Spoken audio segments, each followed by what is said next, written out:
tipita ku ndeti wadziwa kale kuti nanga mwanena kale kuti tikhetsa mwazi ndeti mulole president adutse mukakhetse mwazi pa president iyi amene otumayi Merlyne Yolamu kuyankhapo tu zimene Anafunsa the DC Bon Kalindo komanso tu anamiwa nawo tu tempa inakwera anthu ankatiseka kuti Mademo opanga mande akuti koma tinafuna kulemekeza malamulo. Sunday pa 24 kunabwera kalata yonena kuti apolisi mwauza bwana Nkubwa alofu dipalani kunena kuti Chakwera kuchokapo choncho Mademo tilepherese. Mukuganiza kuti anthu mwauza kunena kuti timfuna tipange ma demonstration lachinayi akuuza mwatiuza kuti president kuchokapo tavomera ngatolemekeza malamulo. Kenaka mukabweresa the whole state president kungofuna kusokoneza ufulu wa ma demonstration. Ndizoona lero monga maime kumauza dziko kunena kuti kumakhala ma demonstration ongofuna osalemekeza malamulo. After all said and done ngati lero simu chifati ndi recording imene mna yankhula pa 7 December. Ngati simutuuza bwalo ndi state ya imene ukumva mlandu wa anthu anatema anthu pa 24 ndi pa 25 paliongo community komanso ngati simutuuza kumene akumva mlandu wa anthu amene anapresa magalimoto anapanga ziwawo ku parliament inu muvomere kuti mwalephera mutule pansi udindo and you are a threat to the peace and stability of this country. That said ndinene pano kuti in fact tikunena kuti muno omwe tikamaliza tipange governing council ngati funa chisankho zende zabata ndite atiuza kuti kumachinga tinali mufunsedi nkhani zonse zimene zachitika ku central region palibe wamangidwa. Nkhani ikachitika kundilande amathamanga, nkhani ikachitika kumachinga amathamanga, koma kuli Longwe palibe wamangidwa. Ngati amanga munthu andiuze zimene ndikuyankhula about ndi evidence. Therefore Madam Merlyne Yolamu has failed Malawians and ni munthu amene salingalira za mbiri yake legacy. Ifeyo timamenya nkhondo kuti azimayi aziyikidwa pa mpando. Pamawa tisapanga kumvisi bwanji anthu kuti azakhale inspector general pamene tili ndi mayi amene akuyang'ana kumbali mwadala. Chifukwa chimenecho ndikupempha nyumba ino kuti resolution imene tipange tipeze committee imene yendese dziko lino kufikira pa chisankho cha pa 16. Anthu point of order. President akurisidwa ntchito ndapereka kale mboni apa. Session amene amafuna kuchitika pa 24. A president akumatengedwa kumalowesedwa muzinthu sakwene kuti azilowa Benemo. Chifukwa chimenecho kuti tikhulupirire kuti chisankho chichitika leba tintendere muno tikhazikise committee imene tintendere kufika pa 16 September. Zikomo kwambiri. Tinabasani mwafusa funso tisayambisenso disorder ina tisapangane disorder ina tiyankhe funso fumu ya nsonkhano uno the dialogue respectfully ndeti lemekezane kuti tiyankhulane tigawirane nzeru kuti dziko lathu lipite patsogolo ndeti yankhule ndithu momanga dziko. Thank you very much, moderator.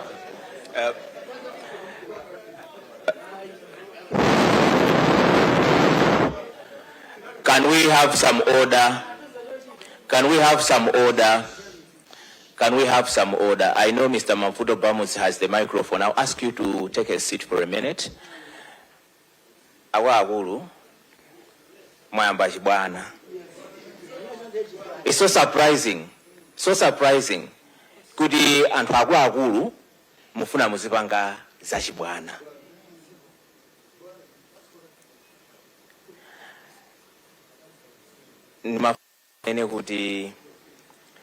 Mr. Namiwa has a right to express his views, even when we don't agree with his views, or even when some of you don't agree with his views.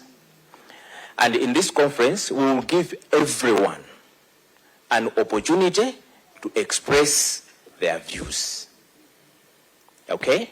Even when we don't agree with their views, but we must listen respectfully until they have said what they wanted to say, or until the moderator has interjected in the interest of time.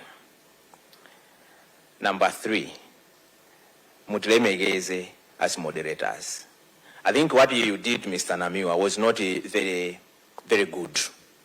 To answer back with a tinge of rudeness towards the moderator. Don't respond, because that, okay, thank you. That was not good.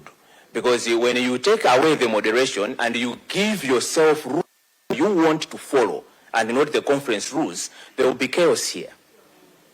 So let's follow the rules, respect the moderators. I have told you, and I want to say it again, as moderators, our role is not to gag.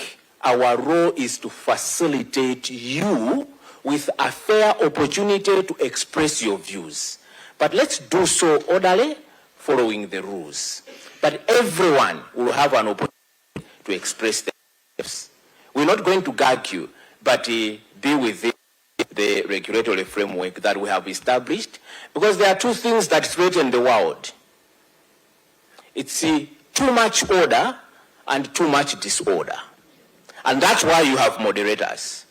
And that's why we are moderating, allowing you moments of light so you can have fun, and bringing you back to moments of seriousness so we can deal with the business. But if you want to push us to disorder, then I just want to tell you, we will issue an order to eject you out of the conference, and we will ask security to help us to out of the conference. But everyone will have a fair opportunity to express themselves. Don't worry, everyone will speak if you want to speak. Okay? Even when your view is unpopular, you will speak. Yeah? Even when some people think your view is stupid, yes, we will give everyone an equal opportunity to express their stupidity. We will do that here. Okay? So I just want to call for respect so that we have a civilized dialogue. Okay, my brother Karim Osman is moderating this session and we must follow his instructions. Mr. Mavuto has the microphone. You can get back to the floor. Thank you.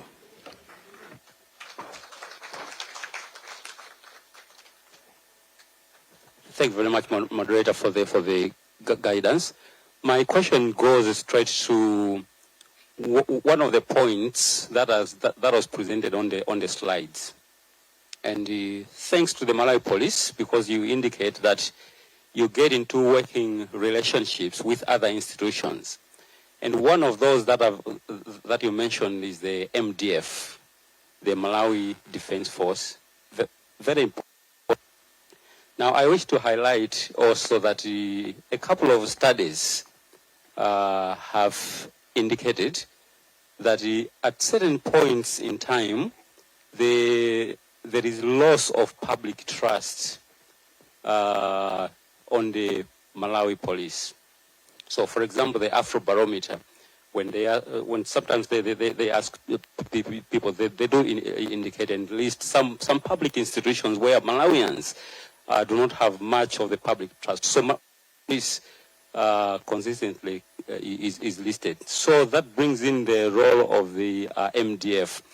A study by the University of London, the London School of Economics, recently presented shows that more Malawians are more inclined to trust the MDF than the Malawi police. Yet we know and we understand that the Malawi police is very important even to these processes of the elections. So my question is, what additional strategies has the Malawi police put in place to make sure that the public trust is not completely lost? Thank you.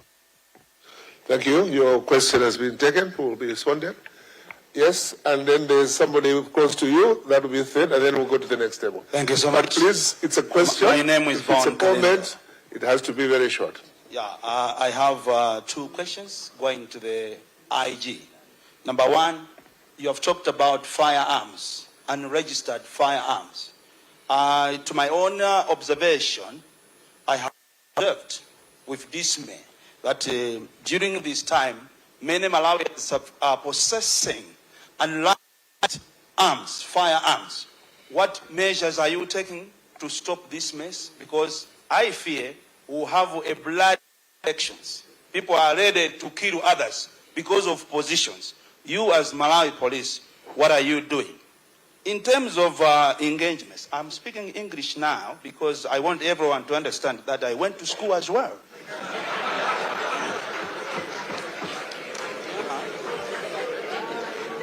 Okay. Your next question? But my next question, moderator, goes again to the IG in terms of engagements. What have you achieved so far in terms of engagements? You have talked about political parties, youth directors. What have you achieved so far? Because immediately after you engaged them, there were chaos in Ponela, chaos in Mangochi, chaos in Lilongwe. What steps are you taking to stop the vice? Thank you very much. Thank you. Thank you. Thank you very much, moderator. I am Reverend Ngalande from CCP Planter Synod. I just wanted to, up to Kalindo's question. I had the same feeling as the others had that Malawi policy is being compromised. I'm beginning to believe that probably we are coming towards where the goodness may come in. So far, there are no go zone areas in Malawi for other political parties. What has police done this far in the engagement with the Secretary General of political parties?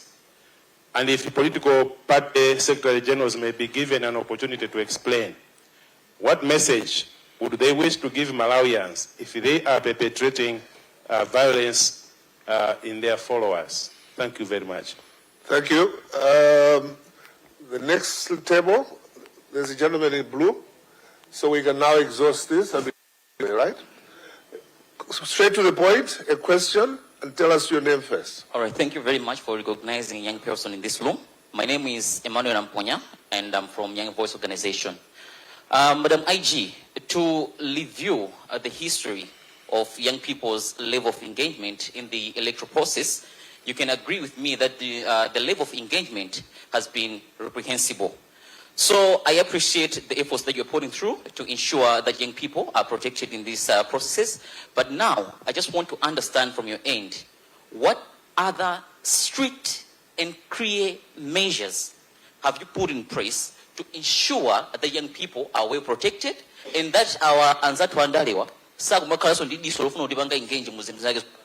because to be honest with you, Madam IG, we are sick and tired of engage. We want to be meaningfully engaged in the electoral processes. We want these, political parties to be giving us, good platforms for us to campaign for our leaders, rather than So what are the measures that you have put in place, deliberate measures to ensure that young people are protected and meaningfully engaged? Thank you very much, Madam IG.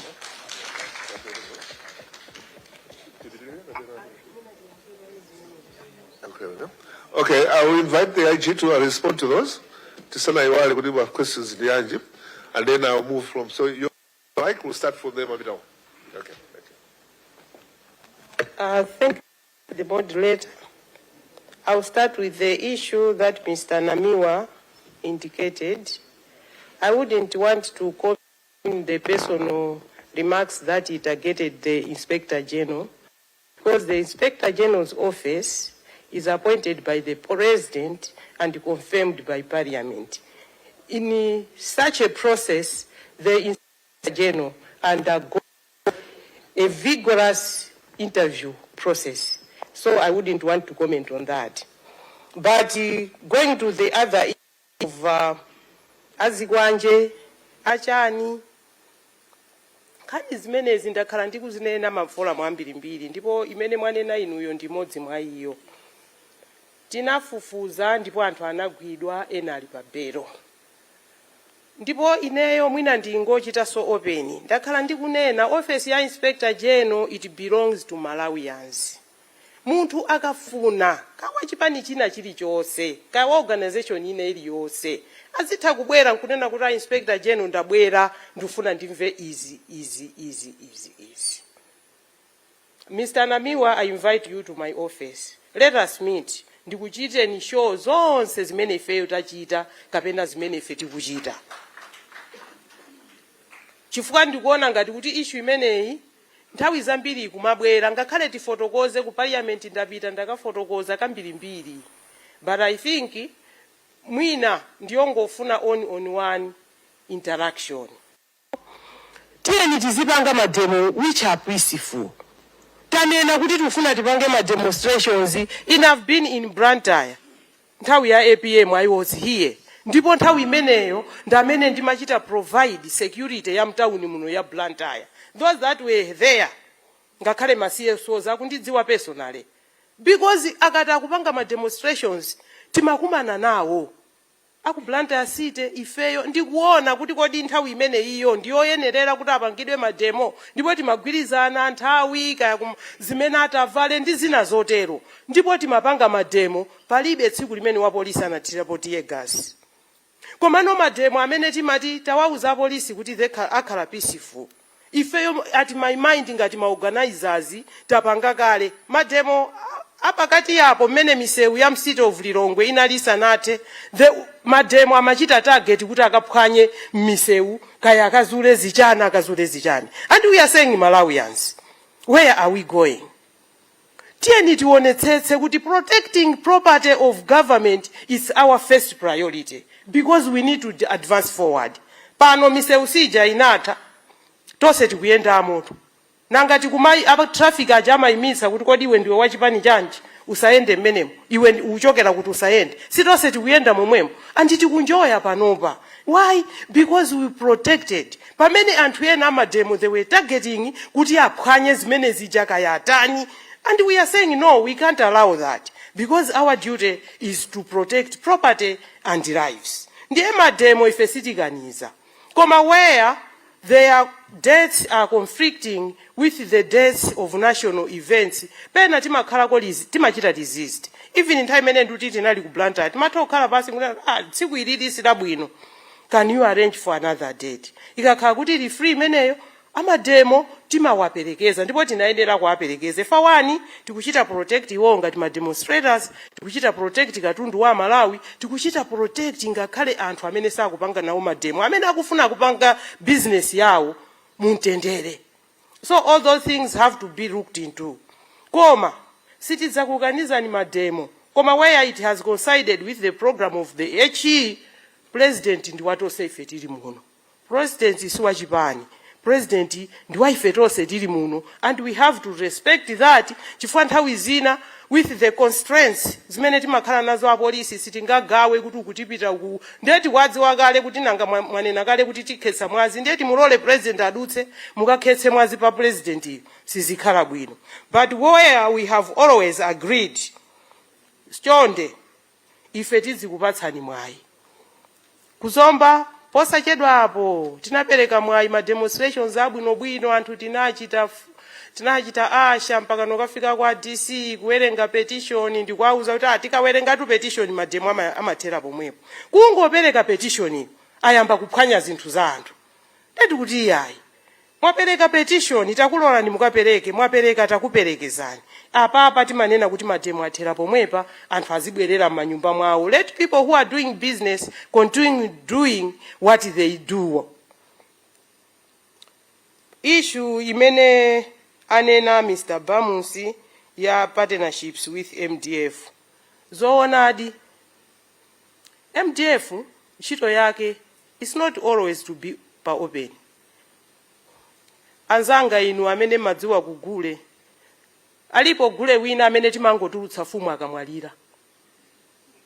Ndiye pali timagule tina toti kaya pali chani kama tuluka abe kakavine kongo tuluka chisawawa. Ndipo kamene koko kamene kama khala ka target of ridicule sikadziwa kuvina sikavala bwino sikatadi chifukwa kamene ko always kama khala kalipoyera. Ndimene makhalira MDF ndi Malawi Police Service. Malawi Police Service every day kukangodzuka mupezana ndi wa polisi kaya kuyimitsa traffic kaya ndi ma investigations kaya kupita kuma patrols wina akutenga anthu akupita nawo ku court. In such activities interaction with the member of the general public singaletseke. Andi chifukwa choti iweyo nthawi zonse umakumana ndi anthu kukupezera zifukwa zimakhala zambirimbiri andi kugwana weso mphwayi kumakhala kwambirimbiri. Ndi chifukwa chake tikanena za electoral services tikunena kuti MDF akakhalepo chifukwa kwa ifeso ndi checks and balances.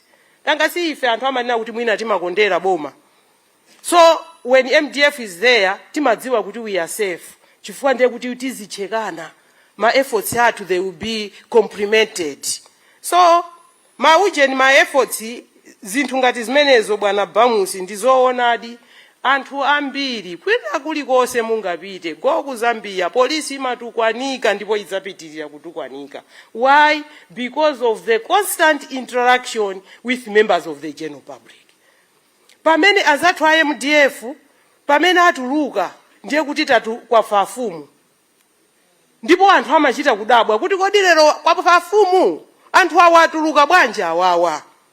So mudzaona kuti because of the constant interaction with the general public, how they perceive these two institutions is different. Komanso ifeyo we are mindful when we want to involve our brothers in the MDF. We are so mindful. Pali ntchito zake zimene timaona kuti koma akulu lero we have been overwhelmed. Mwina ndi threat level. Can you come in and assist us? Samakana, they always come. But we don't want to abuse and exploit this institution. Chifukwa ndi chinyawu chimene timachisungira choti chidzibwera pokha pamene kwafunikira. I was ndiyankhe zimene anena bwana Kalindo, unregistered firearms. Zoonadi, ifeyo we are aware of my unregistered firearms, ndipo effort yathu ndiyoti onsewo tiwalande. Last year, tinachita confiscate futi 62. Mdziko ngati munomo, kumapezeka mfuti 62 is not a mean achievement. Anthu akulowa nazo futi. Koma ena ambiri ndiwofuna kubweretsa ma violence. Enawo ndiwofuna kumabera. Zambirizi timalanda mwina pa road block, ma road block aja timadana nawo aja. Nthawi zina akaseja Anyamata aja amampeza munthu ali ndi futi. Ndikuyilanda. Ena amapanga mwina kuphera anthu. Tikafufuza mlandu uja. Tikumakafika ku extent yoti tikumatani tikumazipeza futi uja. And yes bwana Kalindo tikupanga china chilichonse chimene chingatheke kuti anthu amene ali ndi futi ani registered tiwalande. Komanso amene ali ngakhale za registered iwo but they have shown demeanor ya violence amene wonso tilande. Because tikamapereka futi timanena kuti munthu uyo akhale of sober mind athe kuthakuzisamalira komanso kusamalira futi imene ali nayo. Engagement ndi anthu osiyana-siyana. I'm thinking we are achieving some results. Why we are achieving some results? Anthu akabwera pamalo ngati pano. Mukaona SG bwana Chimwendo, Malawi Congress Party, akapatsana moni nda SG bwana Mukitu. Pamenepo ndiye kuti we have facilitated interaction between them. So yes, as a security entity, we would want to progress on this area, in this arena, so that anthu ufe tizitha kukhalirana limodzi. I have always said, titati tiunikane bwinobwino, iweyo tokhala kwanu kumchinji, ine mwana wanga anakwatira kukalonga. Now when I target anthu akukalonga ngati anthu owononga, I am targeting my own daughter-in-law. Ndizidzukulu zanga kumene kuja. Chimodzimodzi ena amene akwatira kuno, akwatira kwina ndi kwina. So we are Malawians. We are Malawi, we are one country, tisapangirane za nkhanza. Next on the line for your information, bwana Kalindo, it's meeting you, the CSOs. Ndipo tikumana nanu posachedwa apa. Chifukwa cha meeting ili kunoyi, tinalephera kuti tichite slot meeting ndi ma CSOs wiki ino. Chifukwanso cha planned parade imene tili nayo Friday. Koma next week, tiona. Mene schedule yathu ilili. We want to meet you guys. Let us interact. Tisamango kumana pa chigulu chonchi. Chifukwa inunso ndi ife makhala nazo zambiri zimene mafuna ife mutiuze, ifeso tikuuzeni. So we have already planned this meeting. CSOs, you are next on our line. Ndiye tikhozoka kumana kumeneko. Ndipo timanena kuti lankhulani momasuka. Ine ndimangotsekulira. Chifukwa ndimaona nanga si ineyo ndine wa influential mwina ndimadziwa anthu kwambiri mene wamazidziwira. I might be compelled to disclose some information ya munthu wina mene mwina iwo wakuganiza kuti ine sindikuidziwa. So ndikangotsekulira ma meeting amenewa ndikumapatsa ahead of task team yathu amene ndi Mr. Mwanga. Pali Mr. Mwanga, pali Mrs. Barbara Tsiga, pala Manganywa, pali awa, pali waligo wathu, pali PRO wathu, ndiye na otero. Kati mukameneko, ndiye kuti panopa muzikumana nawo ngakhala MDF azikhala pomwepo, a prison azikhala pomwepo, a immigration azikhala pomwepo. Muzikumana nafe ngati timu. So that you should air out your views, ndikuti tikambirane and come to a rapport. Ndicholinga choti we are building Malawi imodzi, amene kulibe kwina kulikonse kumene tidzapite ndi ku Malawi konkuno. Mr. Emmanuel talked about mwina tili pomwepo timanena za ma SGs. I am happy kuti ma SGs wali muno. Ndipo nonse ma SGs mwakhala nafe kuyambira dzulo mpaka na lero. From the start of this meeting, and I hope up to the end, you are hearing the comments that Malawians are making on behalf of people that are not in this room. Akulu akulu. Tieni tikachoka ku meeting ngati imeneyi tidzikatulukira anyamata athu ndikuwauza zenizeni zimene amalawi akunena za anyamata athuwo. Kwauza zenizeni. Asamakhale rhetoric kuti munomo tikukambirana ngati tonse tili limodzi, tikangotuluka muno ngati zimene zinachitika posachedwa apa, kungotuluka muno tasiyana zimene timakambirana zija tapita. Ine ndimati chitetezo chimayamba ndiwe mwini. It starts with you. Kaiweyo pita ukachita demonstrate, the security starts with you. Uiweyo ndamene umayamba kuzika ma measures oti iweyo should be secured. The police should come second. So my SGs you have heard, and you will continue bumping my issues mmakutu mwanu kuti inuyo ndiye mouthpiece, ndiye inuyo ndiye atsogoleri, very influential in your parties, but you are not using your influence to your advantage. People listen to you. When you talk, people will sit down and listen. Kunena kuti ASG alamula. ASG akati chakuti ifeyo siti kupanga chimenecho. Even director of youth ali under you. Mukumva zimene amalawi akunena.